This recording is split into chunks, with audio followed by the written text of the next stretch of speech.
everyone, and welcome to Transatlantic Watch Party, a TikTok live / podcast where myself, Cara, and my friend Dan watch a show separately and then come together on a Sunday to discuss it. He's in Canada, I'm in the UK, hence Transatlantic. And this week we are discussing 911, Season 8, Episode 16, The Last Alarm. General thoughts first, Dan?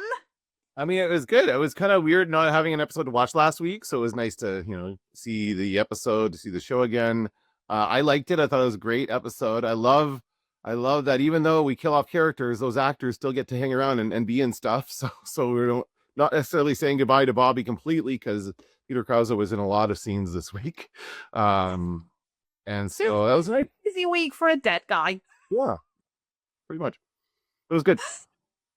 Okay, so let us start at the beginning. So first of all, we had a 911 call, and it was a good 911 call. It was someone giving the information that they needed to give. It wasn't someone making a pun or doing a joke. I thought that was odd, though. I thought, doesn't the show usually do that? Right away, I was feeling like something was off. Yeah, obviously that was a thing that didn't really start 8 years ago, although I think if you did go back and watch the first episode of 911, you do get that kind of call from the very beginning. So we don't know until we see Bobby Nash getting out of the fire truck, and for a fandom that has spent a long time going, oh, he's not actually dead, that's heartbreaking. Why would you do that to us? And then go 8 years ago. Oh, you absolute fuckers. They could have started with that. That's usually when they put those titles up, by the way, is at the very beginning of the scene, right? It's because they're messing with us. Yeah. So we have a house fire situation. Did you spot that Tommy was there? I didn't, actually. That's who Kennard is. I think he does say Tommy, but he says Wilson, Hahn, Kennard, come in. So that's when Tommy, because Buck replaced Tommy at the 118. Okay. And she, so we have a house fire, and a woman is inside with her 11-month-old baby, and the husband is not in the house, and he comes home and he's able to tell them where the nursery is. So that's useful information. It's always great when you've got someone who can tell you that, so they can go straight there. So Bobby and Tommy go up, Chim and Hen, and they find the woman, and then she says about the baby is still in his crib. And so Bobby goes in to get the crib, and the crib falls through the floor. Oh, sorry, you're waiting for me to finish that sentence? Yeah. No, I was just like, for people who didn't see the show, dramatic pause. The crib falls through the floor, and the first thing I said was, there ain't nothing in that crib. Oh, is that right? Okay, well, the first thing I thought was that baby was dead a long time ago. That whole room was up in flames. Like, there was no way there was anything living in that crib before it fell through. Like, they make this point of, like, showing the crib collapse on the floor. I'm like, no. Whatever was in that crib was gone minutes ago. There was, but as it fell, I was just like, but it didn't look like there was a blanket in it or anything. Like, there was nothing in it. Which, when we got to the later point of this story, I was like, well, she might have a point, because I had been like, there's nothing in that crib. And you see Bobby come out and have to tell her in silence, when they do those dramatic scenes just with music and you don't actually hear the words, and it's just people screaming, crying, throwing up, all that sort of stuff. And so he has to tell her that, yep. And then we skip to now, and we find out one of the things that I found most upsetting. It's 2 weeks later. Yeah. It's like the same time period as we've been waiting, I guess. Real time, right? Yes.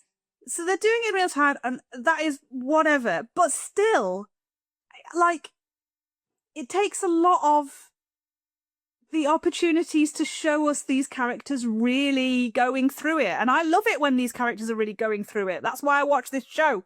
Put them through it. I want to see it. And yeah, so it's 2 weeks later, which I was very surprised about. but also they don't have the body yet. Yeah, it's being held for some reason for investigation purposes, or I don't know. They really didn't get into it. No. But meanwhile, Athena is still looking for a place to put him, to bury Bobby. We see them in a crypt place. Like it was I was weird because I knew places like this existed. But and it reminds me of the movie Phantasm, which like it's a horror film that takes place in one of these kind of funeral home slash crypt. Is it a crypt or what do you call it when it's inside? Yeah, I think it's a crypt. I hadn't thought of that word, but you said that, and I'm like, oh yeah, that's what that is. But that's so it's an indoor kind of, or mausoleum would be another one maybe. Yes. And she's like, no, this isn't right. I don't want him to be inside. Okay, fine. So then they leave. But you get the feeling that she's not really happy about having to bury him. Like nothing. Like I got the feeling like nothing's going to be good enough for Bobby in that situation. Like she was just like, No, and she does. She has a line in a conversation she has with Chimney later, which really sort of drives home the whole. Once you bury him, that's it. yeah, oh yeah, that's right. You know. But can I just say, I may as well just say it now. There's no way I can hold on to this until the end of the show. I am still, if you saw my video, even though I told you not to watch it on TikTok, I am a Bobby is alive truther. I'm still there. Okay. So they've had his body for 2 weeks. That was my like first sort of alarm bells ringing. Okay. Okay. So then we go to Hen and Karen, and we find out that Hen is going back to work after her collapsed lung 2 weeks later.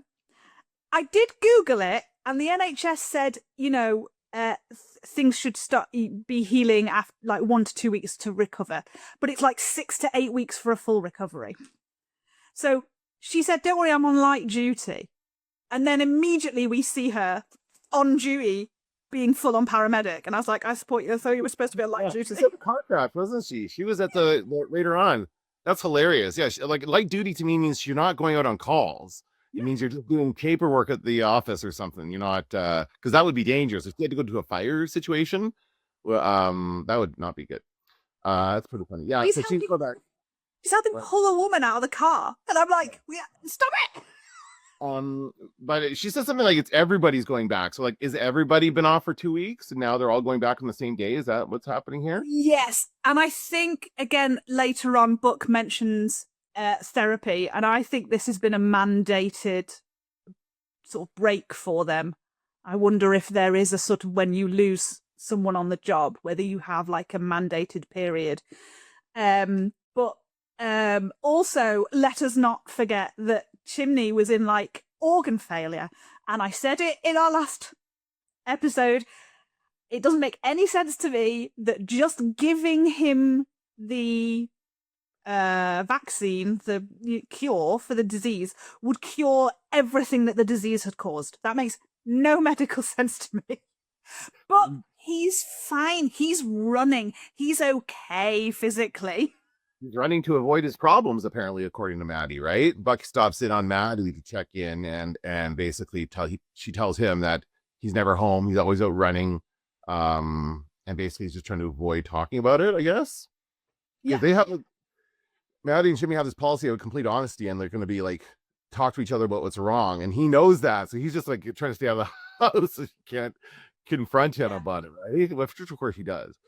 So, and I get that. I used to run before I got sick. I ran, and it is. I always found it so great for turning off my brain. Not quite as good as swimming. Swimming really helped me turn off my brain when I was depressed. It was so good. But running, yeah, you just pound the pavements and you don't think about anything. And I can understand why he'd need to do that. And she says to Book, because Book says, "Well, isn't he doing his therapy?" And that's when I thought, they've got mandated therapy here. Yeah. And she said, "He's been doing his sessions. I don't know if he's actually been talking to them." And then she says, "But what about you?" Damn it, Jack Draper just lost. That helps. She says, "But what about you?" And he says, "I've done a lot of therapy at this point. I'm getting pretty good at it." Which, for a start, I didn't really think Buck had done that much therapy. There was a brief moment in the first series where he was told he had to go and see the department therapist, and she slept with him during the appointment. Okay. That's it. So yeah, he just, that was terrible. And then later on during the pandemic, he had like FaceTime sessions with a therapist, but we don't know if that carried on after.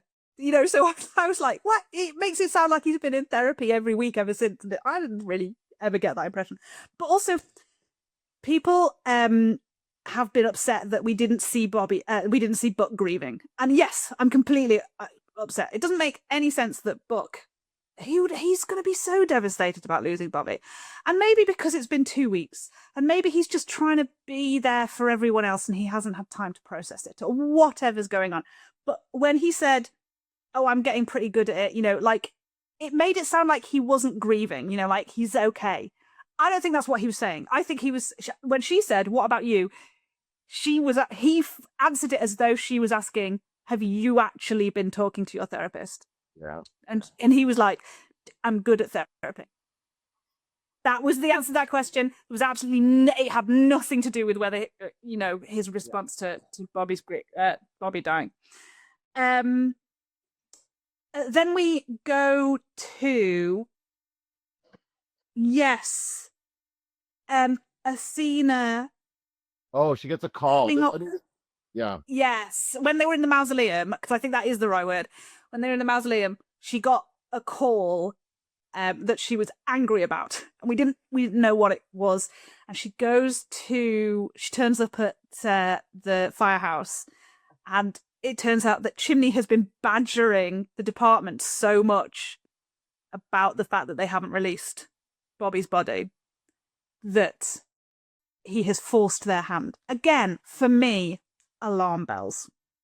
Okay. He has pushed them into having a funeral that should not be happening yet. That's my nonsense. Okay. That's my delusion. Okay. And she is furious, and she says to him, oh, I know, because because he's like, I thought it would help you. And she goes, no, it's about helping you. Like, as soon as we put him in the ground, you can all stop thinking about this and you can all move on.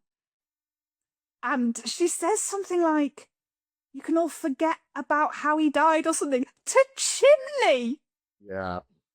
The man that Bobby gave his life for. You can't say that. Do not be mean to my Chimney. Not. Yeah, no, and she's not really thinking of that, right? Obviously, she's just consumed by grief, so she can't. And I think she's just trying to delay the inevitable, right? She doesn't want to bury him. She's not ready to bury him yet. Basically. Yeah. And then as she's leaving is when she runs into this guy who is the brother of the woman who lost the baby at the beginning of the episode. So that's why we saw the flashback, because it has to do with this person who shows up at the pirate house. And he's looking for Bobby. Yeah. And he runs into Athena, physically runs into Athena. And Athena just takes the opportunity immediately to dive headlong into work, because I think she's off work. Yeah, for stress. Yeah, for sure. They all are, right? Or they all have been. And she would be up long. Like, yeah, she's on like bereavement leave or something. So I feel like she just grabs at this opportunity to do something. And I mean, admittedly, I don't think she thinks she's going to work a case at the beginning. She's just going to go and talk to this woman and try and, talk her through whatever she's going through. But then her interest gets piqued and she's like, okay. I think the woman who played Leah, and it's bad because I didn't look her up, I thought she was fantastic. Yeah, she was very good. She did such a good job of being quietly devastated. And I thought she was just terrific. But the brother says to Athena in the diner when they're talking, he talks about her dead son, who she has become convinced is not dead. Alarm bells. Okay. I see what you're going with. See where you're getting there. Yeah. And then we go and see Leah in the prison, Yeah. and they talk about his birthmark when she meets the kid. He's got the same birthmark, and so I was like, "Oh my! We've had a doppelganger already because of Kim. You didn't meet her, but in the last season, Well, you totally got her, Eddie's yeah. dead wife has a doppelganger who he briefly sort of emotionally dated, um, and and I was like, oh my god, have we got another doppelganger? But a birthmark is a really, it's a very specific thing that not a lot of people have. It's I don't know what the chances are. The heart-shaped birthmark. It's a very specific shape for, like, it was just a dot. You could say anybody would have just a dot there, right? But if it's a heart-shaped birthmark, I don't know how common that is. And to have it on the same spot on the wrist, like I was starting to believe it was really the baby. There certainly was a certain part of this episode that I absolutely believe that this was that she was absolutely right. And this person, like, basically she says that the person stole, it was a person who was in her yoga class, or no, prenatal classes, and then she stopped going. So she thinks she lost the baby and then wanted her baby. So she kidnapped the baby and set the fire to cover it up and make it look like it died. But yeah, she's raising this son for the last 8 years, and it happens on his birthday. She's catering. Her brother runs a catering company. She's working for her brother, and they're catering a birthday party for this kid. It's his 9th birthday on the same day as her son's birthday, which makes no difference, has nothing to do with anything. Because why would the person who kidnapped the baby continue to celebrate the same birthday with this child? Like, it makes no sense. Right? I'm like, what? Has nothing to do with anything, right? So, and so she believes that this is her son, and so she showed up at the school. Like, that was a horrible idea. She shows up, she's like, maybe I went about it the wrong way. Yeah, you think? You show up at the school, lie and say your mom said I was here to pick you up, and just try to kidnap him. Like, what was she trying to do there? And he remembers her name from the birthday party. And I mean, there might have been more interactions between them at the birthday party that we never saw, but he very briefly saw her. And the other thing she said to Athena was that he looked so like Micah. And I'm like, okay, the Micah that you lost was 11 months old. And this is a 9-year-old boy. I don't know how anyone could look at an 11-month-old kid and then look at a 9-year-old kid and go, same person. Well, I thought they made an effort to make the baby, I'm sure they did this in Photoshop or something, but they could make the baby picture that they find later look like the kid. I think they made a point of doing that because that baby kind of looked like that little boy. And maybe it's because I don't have children, but I have a nephew, and I don't think I would look at his baby pictures and then you could show me, even though I know he's the same person, I don't think I could look at a picture of him at 9 and then like look at him when he was 11 months old and go, yep, same kid. I don't think I'd be able to do that. Maybe it won't take yours, but I don't know. And so my instinct immediately was then get a DNA test. Right. Okay. Just get a DNA test. Just go. This woman who, I mean, okay, are the police not investigating this? Because why is Athena like going rogue? Like, what's happening? She won't leave. She's not supposed to be working. And the whole time, by the way, she goes full like conspiracy theory, like that guy from that meme with the guy going always sunny, the red string. Yeah, fully. Yeah, I mean, she's got the board, she's got all the things spread out, she's got this whole investigation. She gets the guy. I noticed the guy helping her exhume the grave of the baby is the same guy that was helping her the last time when they were trying to track down. And that's why I was like, oh, is this now an official investigation? Because she's got Officer Williams there, but he wasn't in uniform. She wasn't in uniform. She's just dragged him into this. But isn't there also a police investigation happening already because a crime has occurred? She's in prison. I don't know. She's surely in prison awaiting trial. Surely there is an ongoing, legitimate police investigation. Well, all and it's why aren't they doing a DNA test? Yeah, you're right. Yeah, to prove to her, say this is not your son. Shut up. Don't pursue this any further. Right? That's what they want her to do. And I don't know, because we had to wait to get to the DNA test later, right? We had to wait 15 minutes there. And we have skipped so far ahead.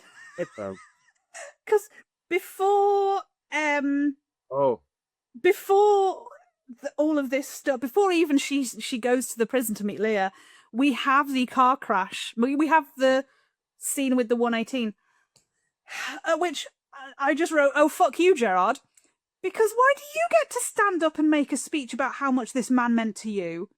You didn't know Bobby. You had a brief thing with him at the beginning of season 8. Why did we get I mean, and I know it's meant to make us go, oh my God. Because he goes, I'd like to take a moment to talk about what Bobby Nash meant to me. And I was like, these people have worked with him for nearly a decade. yeah, that's true, right? Butted heads with him for 20 fucking minutes. And you want to come in here and be our actor heartbroken? Screw you, Gerard. But I did like the fact that he said, "I'm not your captain. This is temporary." I was like, "Well, that's good." No, but this is Gerard though. This is what he does. He has been assigned to fill in temporarily because they need a captain until somebody is assigned there. And so, and of course, they're going to bring him back. I was happy to see him, honestly. I'm like, wait, yay, Gerard's here. But I think the whole point of that was because to show how Chimney feels. Chimney storms off. He feels exactly the same way. What does this guy get off saying this? And he just storms out of there and he's done. And then we cut to that car crash scene, and he's like, Gerard's giving direction to everybody, and he starts telling Chimney what to do. Chimney's gone already. Chimney's moving without orders because he doesn't give a shit about it, and he clearly is upset with Gerard. And I wasn't really sure why. Like, I understand why people would be upset about Gerard giving the speech at the beginning there, but why does he continue to be angry? I mean, we must remember that Chimney has a lot of history with Gerard because he worked with Gerard before Bobby came in, and Gerard was a racist, homophobic, misogynistic piece of shit. And so there is a lot of history with Chim and Gerard. And so to see someone like Gerard come in and be all woe is me about Bobby, it would be especially infuriating. But Chimney is just going through stuff. Obviously, he's going through stuff. And I did like, and then he has that unbelievable line, where like, you aren't half the man that Captain Nash is, and Gerard's like, I'm not trying to be, but I am your captain. And he says, only because I killed our last one. Yeah. Jim. He blames himself for the death of Bobby, right? He feels like I mean, I get how someone could internalize that. But it's really like he didn't give it to Bobby. Bobby caught it from the same germs that were flying around the same room, right? That it wasn't like he got it right from Chimney. Yes, but equally later on, Chimney says he doesn't blame himself. He goes, because Buck says to him, nobody blames you. And he goes, I don't blame me. I blame him. He is so angry at Bobby for making that decision in the same way Athena is, without telling anyone. It's the fact that he didn't tell anyone. He just kept it to himself and quietly went about dying without telling anyone, so that they could try and figure out a way that he wouldn't die. And that people are so angry with him, so understandably angry with Bobby about that. So then, yes. Oh, so back in the next scene was the prison scene, and there is something that she says, that Leah says to Athena. She says, if you're desperate enough, you'll do things you never thought you were capable of doing. And I was like, oh my God, what's Athena going to do? Because that felt like a very foreshadowing kind of line. Like, Athena's going to do something crazy. And like, about Bobby. Like, she's going to become obsessed with the idea that Bobby isn't dead. Mm-hmm. And she goes, I thought I buried my son, but I didn't. He's alive. Alarm bells. But, as I said in a follow-up video that I made about my TikTok, at no point in this does Athena think, or Chimney think, or Hen think, or Buck think that Bobby isn't dead. Right. There is no reason, and even investigating this case, at no point does Athena go, wait a second, I'm about to bury someone, maybe I should just check inside the casket. Do you know what I mean? Like, so it sort of never led anywhere. And it was So it was really weird to have that storyline. And this is why Bobby is a live truther, because otherwise, what was that story for? Other than to laugh at me, the audience. And I just think that's mean. Well, okay. Well, let's continue. I'll give you my feeling about the Body Alive. Let's continue with the episode. Oh yeah, and then we go back to the dream house, and I was like, oh no, it's the dream house. Bobby called it the dream house, and there's not, and Bobby turns up. And I love the line. You can start a podcast. Yeah, that's good. Oh, that's funny. That's a good line. And I liked it when she said, "If you're not going to be helpful, go and haunt someone else. I'm busy." And I was like, oh, it would be great if we had like a 6 feet under sort of situation where he sort of like just Bobby Ghost is just talking to all of the different members of the 118 all the time. That would be great. Then we get a Adney scene. So Chim comes back from yoga for runners. And that. it's a very specific kind of yoga that builds up the strength in the muscles that you need to run with, I presume,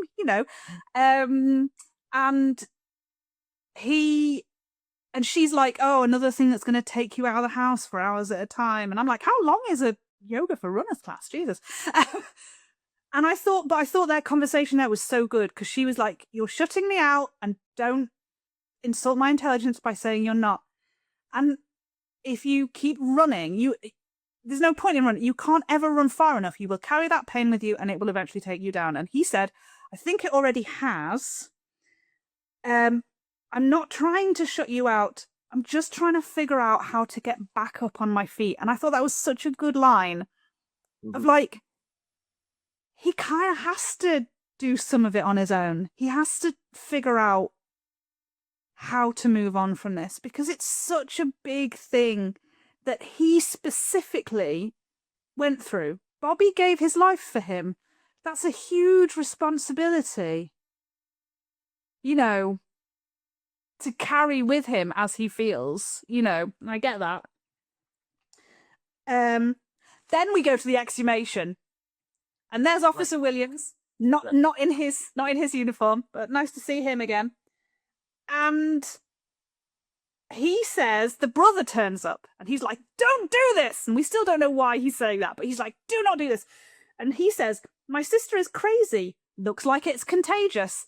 And I was like, again, that line to me says there's a person who is grieving someone and they think he's not dead. That's the contagious part. And so Athena should have been thinking that Bobby wasn't dead for that line to work, but it's not. It's just like, she told you something and she convinced you to, no, she paid someone to exhume his body. That's what it was. That's just a thing that happens. And then we got an empty casket alert, alarm bells. Yeah. But the thing was, that just made me believe the mom's story, because I'm like, oh, okay, then she was kidnapped. That baby was kidnapped, and that's why there was no body there. Like, they're saying that it was just the fire was so hot that sometimes the body can be completely consumed by the fire, and that can happen. But yeah, that just makes me think. And then the mother says that, Leah says that, she's like, well, that's because she's got my son, right? She immediately, it proves her point that there's no body there. And again, my question is, why are you exhuming the body? Why are you digging up a grave when there is a live child that you just need to swab the mouth of? Yes, and that was the very simple explanation. We get there soon, I think. Do a DNA test, but not on the dead kid. Like, why? They didn't need to put this woman through any of this, And then we go back to the house, and Hen's there, and I love it, because Hen's like, what shall I talk about? Shall I talk about the air mattress in the corner or the wall of crazy? I love I get how Ghost Bobby got in, because he's a ghost, and that's fine. How did Hen get into her house? And then how do the kids get in later? I guess, does she leave it unlocked, or does everybody just have a key? I think it might be a situation where she just doesn't lock the door at the moment, because there's... Yeah. There's nothing in The there. building site. I know she's like bought a load of gear to be like rogue cop, but it's not a house. Like, I don't think it's sort of robbable. Maybe there are no locks right now, right? Yeah. Like, no, you know. Yeah. I mean, there's a door, so there should be a lock, but maybe they haven't even given them the keys yet because it's the kind of house that the builders would be in and out of. They've probably taken a break because of the whole Bobby situation.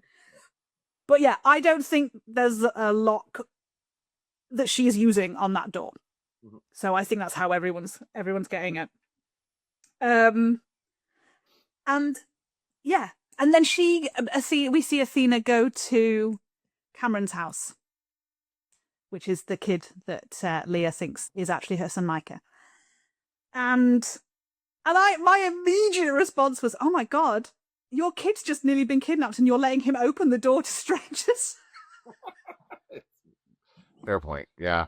I would be the worst helicopter parent imaginable. Like, you know, good thing I never had kids. I'd have driven them absolutely nuts. And so she goes there. We don't see anything that happens, but then she goes to the prison.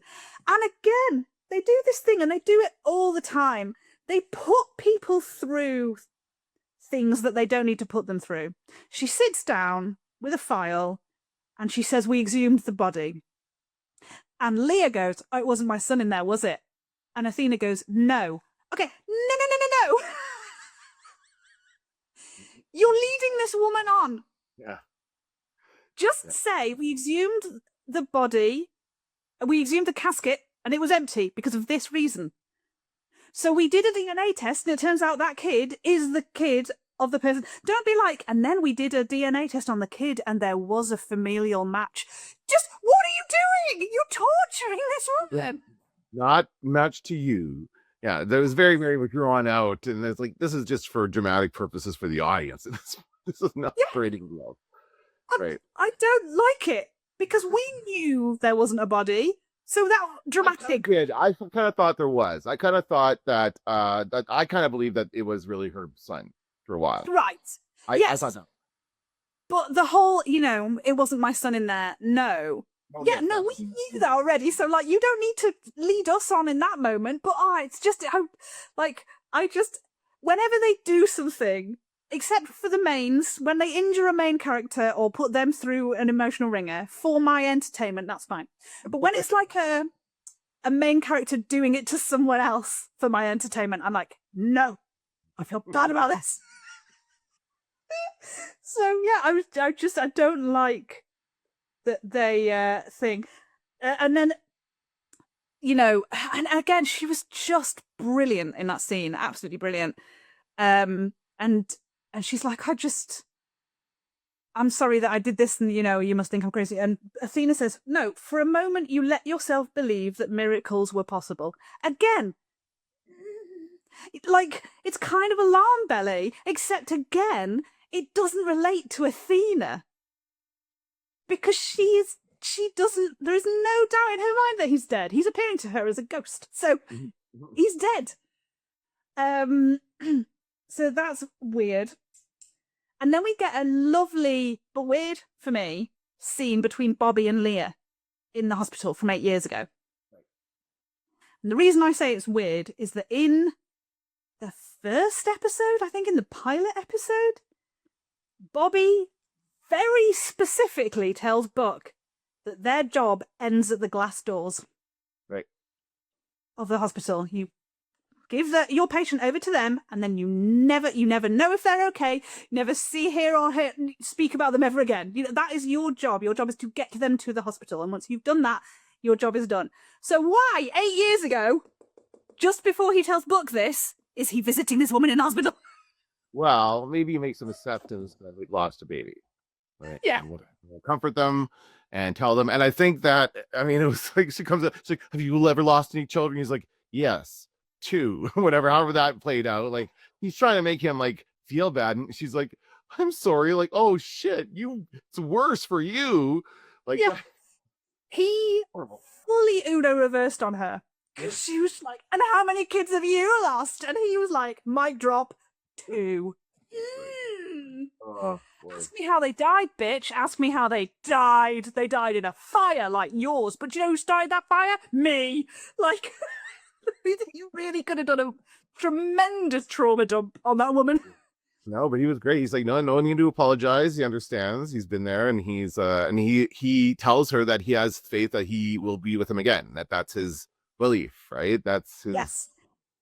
And this is still at the point, because it's 8 years ago, that Bobby, he used to have a notebook with, I think it was 147 names in it, which is the people that he killed when he started that fire by accident in the apartment block in which he lived. And so his thing was he wrote down all the names of the people that he saved. And his idea was that when he'd saved the same amount of people that he'd killed, he would, he would no longer be here. He would be with his kids. So I don't know how close he was at that point to being with his kids again.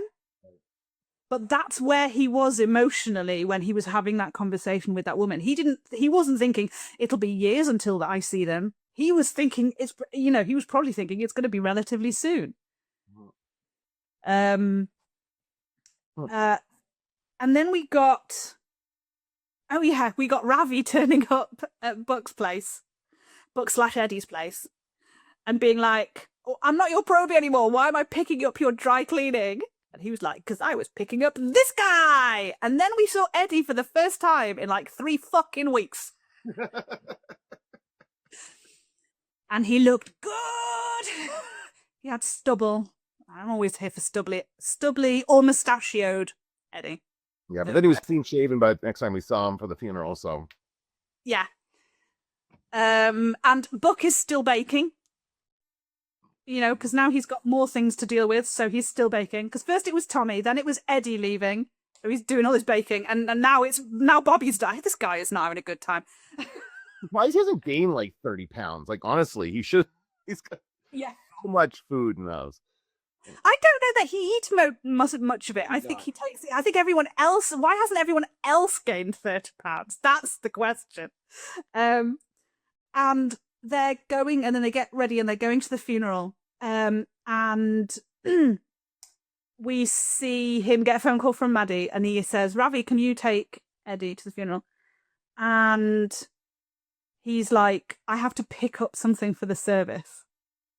And I was like, what on earth? Why is Maddie calling him about something to pick up for the service? That seems really weird. Oh, it's Chimney. And Chimney is on the roof of the firehouse drinking vodka straight from the bottle, which seems like an extraordinary thing to do when you're about to go to a former alcoholic's funeral. Don't do that. Well, and he's like on the edge of the roof there. He's sitting on the edge, like, that's not a good place to get drunk, right? No. A little tipsy, you could tip off. Yeah, I was very worried. And also, that is the edge of a roof where Bobby himself stood. Again, second season. Somebody gave them a bunch of brownies. When people go, thanks for helping me out, I brought some brownies. And they were laced with LSD. Ooh. So it's very funny. But not for Bobby, because Bobby gets all suicidal about it.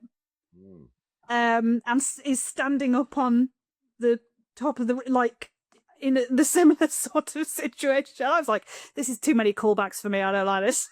He said, do not fall off that roof, Jimmy.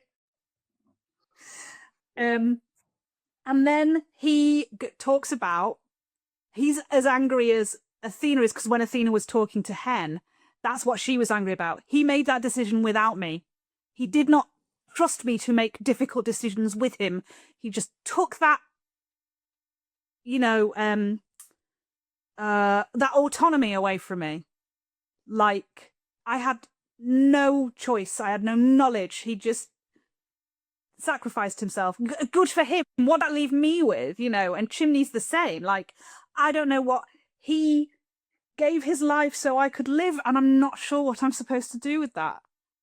And Buck says, just live. And I was like, yeah, but the sense of responsibility you must have. Like, I've got to be I've got to be the best person alive. And I've got to, oh my God. Yeah. Absolutely terrifying. And he's talking again about there's always a third option. Alarm bells for me. There's a third option. Why are they mentioning it? Well, this is kind of what I was saying. Like back, I think we talked last episode. I was saying like it's weird that he wouldn't just tell people, and they could have figured out another way to do it. There's always Jimmy's right. There's always a third option, and I'm sure there's 8 seasons worth of evidence to show for that, right? Where they did exactly that. They had no other option. Oh, let's figure out this third thing, and now we'd be able to solve the problem, right? That's what they always do. So he's upset that Bobby didn't give him that option. He didn't. He just again said nothing. And maybe like you never know, maybe he was close enough to that total to say, okay, close enough. This is my well, he's beyond that total now because this is what I was talking about last week. He has magic blood. Oh, yeah. It's a point where they were doing like a blood donation drive. Chim organized it after the rebar through his head. I can't remember, but they were doing a blood drive. And Bobby, like, didn't want to donate because he passed out the last time he donated blood. And Chimney sort of made him do it. And then the doctors were like, oh my God, you have this thing in blood that, like, only, 0.03% of people have that helps kids with this particular condition. And so Chim was like, he's like the golden bullet, So Chim's like, there you go. You're going to save so many people without even doing anything. You just have to come in and donate blood once a month or however often it is. Yeah. So yeah, that was the point at which he sort of gave up that tally. Okay. Because he was never going to be able to keep track of it. Right. Yeah. And then we got the funeral. And you see, oh my God, it's epic. Like, it was like, an Aragorn with the doors. Mm-hmm. But instead of it being a dirty, sexy, beardy man, it was like, polished, full armor on, sunglasses, Athena, strong woman going in there. And then she said to the picture of Bobby, of all the days, this is the one you choose to leave me to go it alone. And that is devastating. Because this is such a hard day for her. So who does she want next to her? Her partner. And she can't, because that's why it's sad. Yeah. So I thought that was a great line. And then we got like 2 minutes of a funeral. And like, people are angry about this, and I get it. Okay. Because this was meant to be the episode where we said goodbye to Bobby and Ash. It should have been the whole episode. Put some respect on that man's name. Yeah, I get that. I mean, I kind of wondered about it, like the whole side thing about the baby and the woman and all that stuff. Like it really did feel like it was supposed to be a distraction for Athena, and I guess it helped her in some way, distract her for a while. But yeah, what was the point of it? Yeah. It really didn't do anything. So we've got Angela in the comments has said, I think that they used that horrible plot to help Athena know where to bury Bobby, because that's what that eventually led to, was her making a decision about where to bury him.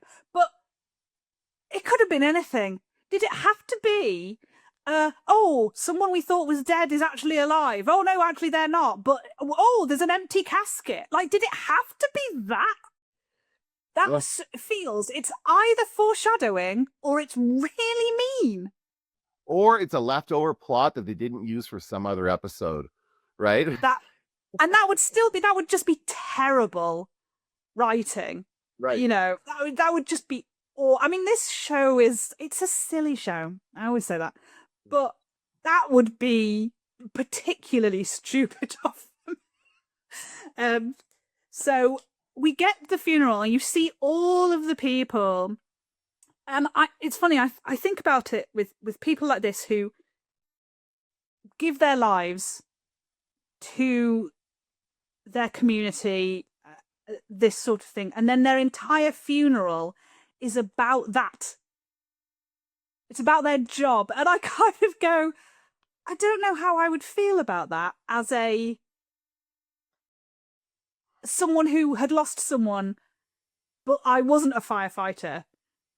You know, I went to a Catholic funeral once for a friend of mine, and I think they mentioned her 4 times, and because it was all about Catholicism. It was this big thing about God and whatever, and I was like, well, it's great if you're into that, but I'm here to say goodbye to my friend, and you're barely talking about her.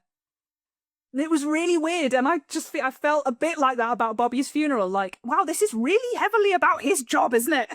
Well, but it's like that for all firefighters, I imagine. Any fire, especially for and army, and yeah, it might not be for a firefighter if they died like of old age after they've long retired.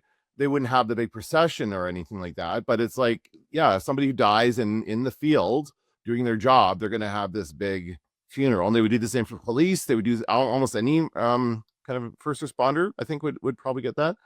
Yeah. And I think it's because, you know, that job is meant to be like, it feels more like a calling. Do you know what I mean? Like, well, and you are putting yourself at significant risk. It's like being in the military or anything. Like, you're putting your life on the line for others, and that's it's a noble cause. It's a noble thing. But you're right. Like, I imagine like the wife of somebody. Well, Athena was there, but like Athena's also a cop, so she's in it too. Not a good example. But imagine the wife is a school teacher, and she doesn't have anything to do, and they just lived a nice life together on weekends and stuff. And he went off and fought fires, and then the whole funeral is about him being a firefighter, and she's kind of like, hey, we have a life together, right? Yeah. More well, they briefly do the whole, you know, he was a friend and a mentor and a father and a husband, but mainly he was a firefighter. I'm like, okay, yeah, this is a brilliant advert for firefighting, except it's not because somebody died. But you know, that guy for this episode was the guy who did the eulogy at the end, and I know him from Firefly. Do you know him from Firefly? What do you think? I think I didn't actually look him up. I'm pretty sure it's him. He's got such a good voice, such a distinguished voice, and I'm pretty sure there's an episode of Firefly where there's like one bounty hunter guy who's trying to track them down, and he's on the ship and he's like talking through the speaker. Have you watched Firefly? Do you know what I'm talking about? Yes. Yeah. Yeah. He was a really good episode. He was in it for one episode, and he was excellent. And that's what I recognize him from. What do you know? All right, okay. Just from the voice. That's brilliant when you're like, if you're an actor who's got something like that, it's either brilliant for your career or terrible, because you're either going to get cast just over and over and over again for that, or you will never get a job. Like, because you've got this one brilliant thing and you're so recognizable from this one thing, your voice, you know. Mm-hmm. And they had a point where they said all uniformed members stand up. Eddie Diaz stood up. Now, like, okay, not currently a uniformed member. And I was like, I completely understand why he stood up, but if I were him, I'd have been like, do it, guys. Like, pulling on somebody's skin, like, Buck, is that me? Should I? Like, how would you perform? Yeah, is that hugely disrespectful to everyone else who is standing here in a uniform? Like, everyone else is going to judge me because they don't know me, you know? Like, are they all going to think I'm a weirdo? And then he also got to carry the casket. And again, in terms of us, like, he is part of the core group of firefighters, it makes sense to me that he would carry the casket. But he's been gone for however long. Mm-hmm. There are other members of the 118 who deserved to carry that fucking casket. And do you know who else did not deserve to carry that casket? Tommy Kennard, who hasn't been with the 118 for 8 years. And yet, because he's a recognisable face to the audience, they put him on that casket. And I was like, because I'm always thinking about the other people in the 118. I'm so obsessed with them as people. Who are they? What do they think about this clique at the centre of their group? You know? Yeah. And it's funny because I'm watching Brooklyn Nine-Nine, and there was an episode that I literally watched today where, like, the cold open was they're thinking of closing the precinct, and Jake Peralta's like, they can't close us. We've got Rosa, we've got Amy, we've got Terry, we've got Charles, we've got Hitchcock. and he points at a random guy and he goes, Craig, or whatever. And the guy goes, actually, it's Mark. And he goes, I'm sorry, I just wanted to sort of point out someone who's not in the core group. And he's like, there's a core group? And I was like, this is it.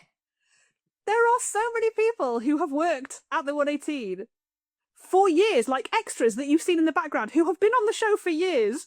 And then because they have to have recognizable people carrying the coffin, Tommy Kinnard gets to carry it. Rude. So disrespectful. There's a comment here from Angela. She says Buck should have rang the bell, which I agree. And I thought Buck should have said something.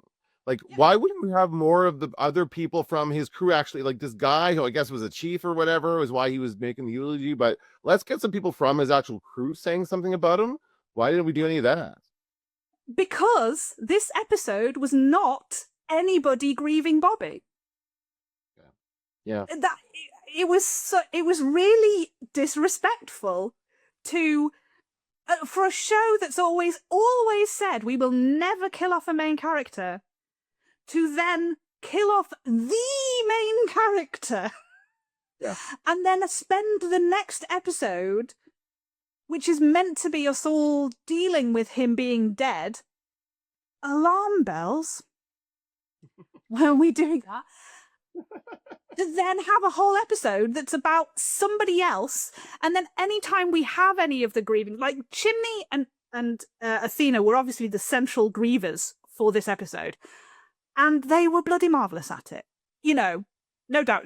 I love Kenneth Choi when he gets to do dramatic stuff, and this was just yet another episode of brilliant Chimney. But we did not see Buck ever. I don't even know if he said Bobby's name during the episode. Like, that is that guy's dad. He has said that before. That's his papa. It seemed so weird to have given so much time to another plot if it's got nothing to do with what's coming in the future. It's just a really weird decision to have made, which is why I am so desperately hanging on to him being alive, because I do not want that episode to have been our farewell to Bobby. Yeah. Okay. I got it. Because it doesn't seem fair. Also, we had a terrible music crossover. Really horrible. Right at the end, when it's really getting emotional, you had the bagpipes playing Amazing Grace. Reasons not to be a firefighter. You have to have that at your funeral. And then it crosses over into whatever song they were playing, in non-diegetic sound that we got. And if you're going to do that, because this timing synced up, make the keys sync up. Yeah. Make the bagpipes play in the same key. That's how it normally works on TV. You find two things that meld together and they flow. It was like a tone out or something. And it was like, like Athena's been given the hat.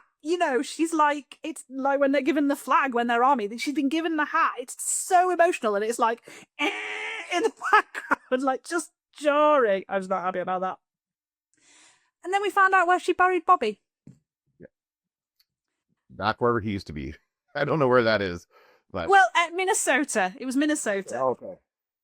And because he was going to be with his kids. And that's all very well and good. But once again, they've put him in a place where no one can visit him. Like, none of his current family can visit him. It removed all of the importance of his time in LA and the growth and the love of that community for him. And only Athena and May and Harry went to the actual burial. And all I could think was, where's Buck? And everyone else, but where's Buck? He's his son. When Buck was in a coma, May said to Bobby, Mum brought 2 kids into this marriage. You brought 1. It was acknowledged that Buck is his kid. Mm-hmm. Why didn't he get to go? And now he's never going to be able to go to the grave because it's in fucking Minnesota. Bobby meant he was going to be with his kids in the afterlife. Yeah. So let his body, empty casket, let his sandbag-filled casket. I was going to ask if that's what you thought is what's going on here. That's the reason why we have this baby story. We get all this hints about this empty casket and this thing that is not really dead or whatever. And so you're saying that casket is empty. Like, they held his body for 2 weeks. Why did they hold his body? Maybe because there was no body. Yeah, my current theory is we have previously had, but it was on April Fool's Day, we've previously had a leak of a bit of script, which was Bobby being buried alive. Now, they have ended the episode before the casket actually goes into the ground. Yeah. So whether they're doing the buried alive storyline and he's going to be, but then he's been like fake dead for like 3 weeks. That seems like a long time. My thing is he's in a lab somewhere. And the government are like, his magic blood makes him immune to the disease. Do you think that's what it is? Yeah. No, that's fine. And the thing is, like, I've never been one for fan theories because they're always wrong, and so I'm completely up for whatever particular idea I have being wrong, but I'm still hanging on to he's not dead because if he's not dead, that was a good episode. Right. If he is dead, that was a fucking horrible episode. Yeah. Okay. And so I'm giving them the benefit of the doubt. That it has been so review bombed. It's like at 2.2 stars or something on IMDb. People are angry. Yeah. Sounds like and I am currently on that's a 7 out of 10 episode. Do you know what I mean? Like, whatever. But if they go, actually, do you know what? Yeah, he is completely dead. He's never coming back. That's the last we'll see of Peter Krause. And that storyline was just a middle finger up to all the fans who sort of were clinging onto the hope that he was alive, and they were going, guys, you're the mother.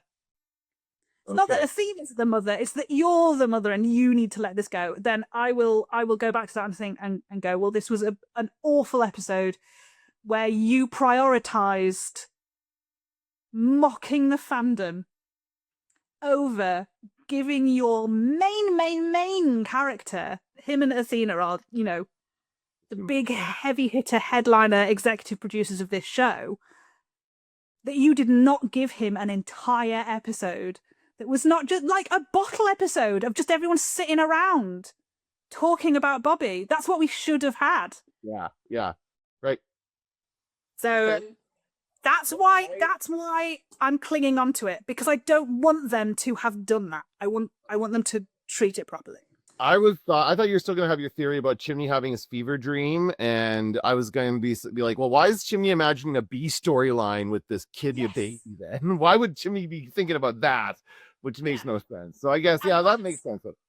That's why that's why that idea's gone. The white flash of it turning into somebody's coma dream, I think that's gone, because it doesn't, whose coma dream could it be? That would have this weird thing, unless it's Bobby himself. Could be Bobby's coma dream. Yeah. It doesn't, it's weird. And yes, so, and again, the buried alive thing doesn't feed into any of the stuff about the empty coffin. So that's why I'm on like sandbag coffin. If there's a scene of him being buried alive, then it's going to be like a dream or some kind of thing. Somebody's gonna like imagine that. That's not happening in real life. In real life of this fictional show. But I will say that we have had a number of buried alive plots on this very show. So right. That's right. We just had one like a few weeks ago, honestly. Yeah. So that's fair. Well, what you're saying, so if you're saying that the government is secretly keeping his body under wraps because he has magic blood that can cure this disease, and maybe they're finding out if he can cure other diseases, that seems feasible to me. I think that is a possible plot they could do. You are the best guy. I said after one of our conversations, I said to my mum, I think when I was first like 2 weeks ago, I was like, I don't think he's dead, and you were like, I can understand that. I went, Dad is so nice. I tell him all of my delusional ideas, and he kind of goes, yeah, I could see that. Well, I mean, I couldn't see it happening in real life, but I could see it happening within the context of the show. I could see if Peter Krause is a executive producer on the show, he has control over his own storyline, right? You would think that he would have what does he want to see happen for this character? I think he would love to have a death fake out. That's fun to do as an actor, right? And when people think your character's dead and it's not really dead. But it's are they going to do this in a satisfying way is the question, right? Like in a way that the family is happy about. And in terms of that, I don't always expect 911 to satisfy me. Do you know, like, and the fan theories have always been better than the show, and the fan fiction has always been better than the show. That's what we do. We go, I kind of sometimes feel like I'm watching this show just as a get into the really good fan fiction. Like, there's such good writing out there, and sometimes I feel like, yeah, okay, so now I know what's going on in the show. Let's get to what should have gone on in the show.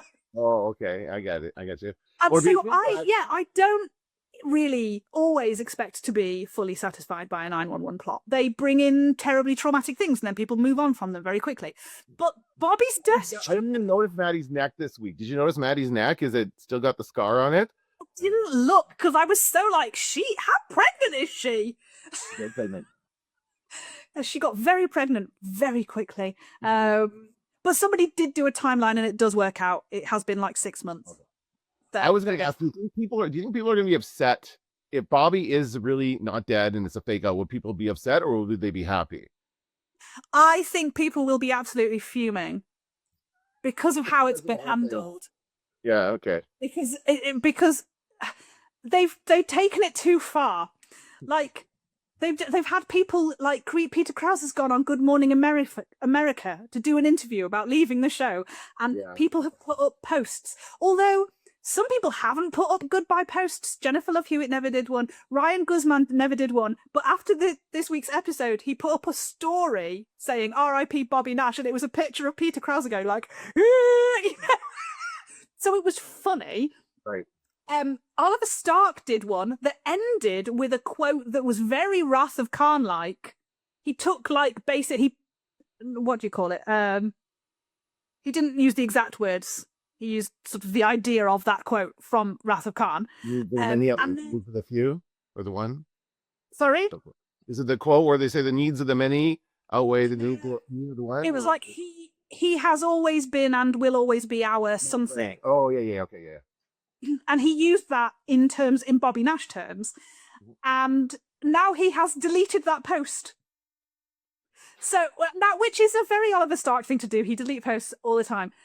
You can't read anything into that man. But like it's weird. When Angela Bassett did hers, she talked about him leaving the 118, not leaving 911. So again, it's like, is he not dead? But he's gonna retire after this. He should definitely retire. He should retire and live in the dream house with Athena and just be happy and never go on a cruise ship and never go on a plane, never be around bees, never go near the ocean in case there's a tsunami, and he should just stay in his dream house and be fine. So yeah. All right. So yeah, so that was an episode and a half.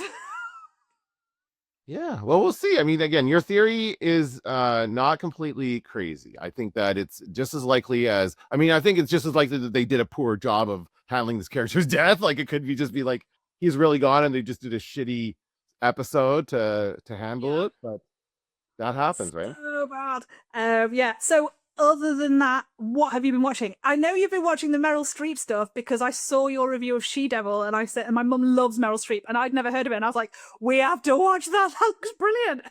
Very, very good. I was surprised how good it was because I remember it not being great, and I remembered a lot about it. I remembered a lot of scenes and stuff, so I think I've seen it more than once. So yeah, I'm doing a month of Meryl Streep.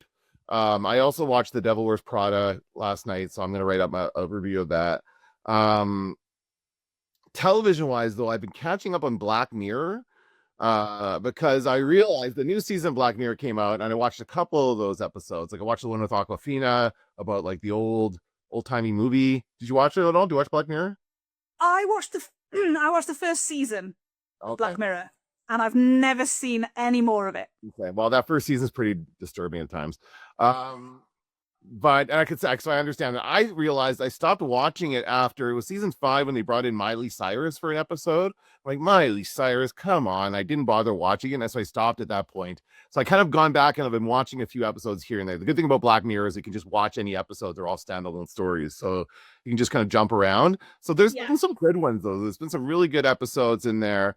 Yeah, again, it's a great series. I want to ask you, though, is Black Mirror, is that like a BBC series over there? Or is it on a I different think it network? started on Channel 4. Okay. I wasn't sure, like, it because it's only on Netflix here. Like, nobody here airs it. It's on Netflix. Yeah, no, I think it moved on to Netflix. I think Netflix bought it. I don't know how many seasons they did on Channel 4. But then it moved over to Netflix. And I think you'll have to send me the episodes that you think I should watch, because the critique I've been seeing of it recently is now that there are famous people in it, kind of doesn't work as well. I agree. I absolutely agree. The next one I have on the thing that I didn't watch is like this one. It's all about Salma Hayek, isn't it? And it's like the whole purpose is like this person's life is being reenacted in a reality show with starring Salma Hayek. And I'm like, well, I don't know. Like that just it's not as interesting to me as Salma Hayek. I don't know. Yeah. This famous person, but it's there are some good. I'll make up a list that some the episodes that don't involve any kind of like well-known people. The thing I was watching that I'm letting go of currently, I might go back to it, is Poker Face with Natasha Lyonne. It's great. It's so much fun, but every episode is the same. And basically, because it's a murder mystery every week, and she's like being chased. She's on the run from someone. So the first episode is the thing that happens that makes her on the run. And then every episode after that has exactly the same formula, which is that you see the murder happen and then you go back in time to when Natasha Lyonne's character turned up in that situation. So she was there when the murder happened, but you don't know it. You don't see her there. But after the first 2 episodes that are happening, you're like, oh, I wonder where Natasha Lyonne is I wonder what she's doing now, even though we don't see her on camera. We know that she's here. And also in the second episode, the guy who was chasing after her caught up with her, or, and like found her, or like the third episode or something. And we've never seen him again. And I'm like, there needs to be more jeopardy for that part of it. And it just feels like every episode is like, let's see what stars we can get in this episode. And have them either like be murdered or murder someone.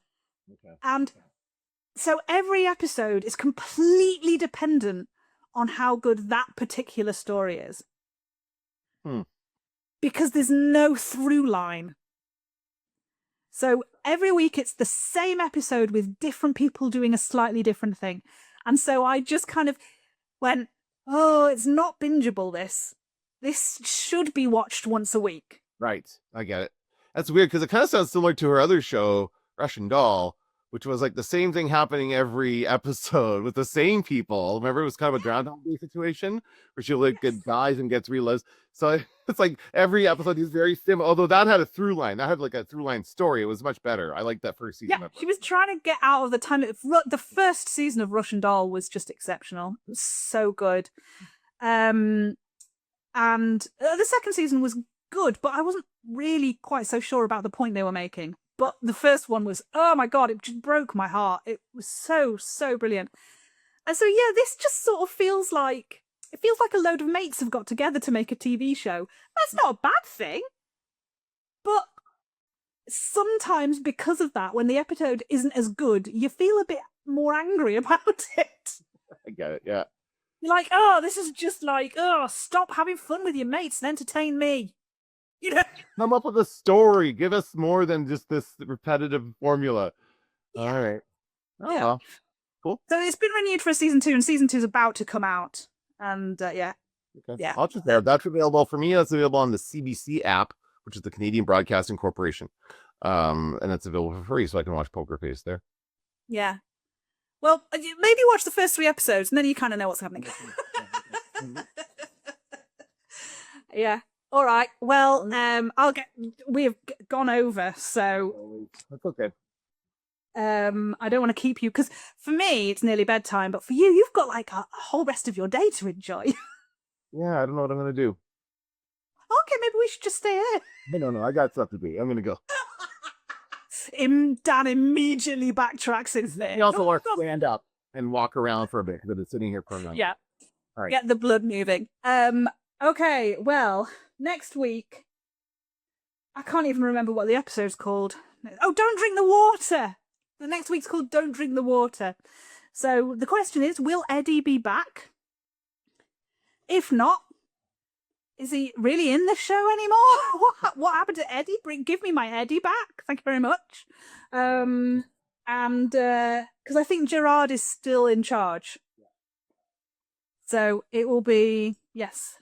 And I think it's maybe sort of going to be a 2-parter as well. I'm not sure. Are there only 2 more episodes left in the There's only season? 2 more episodes left. Yeah. Yeah. 3 episodes after he dies. 3 days for Jesus to rise. I'm just saying. We'll see. All right, well, we will discuss my delusions again next week.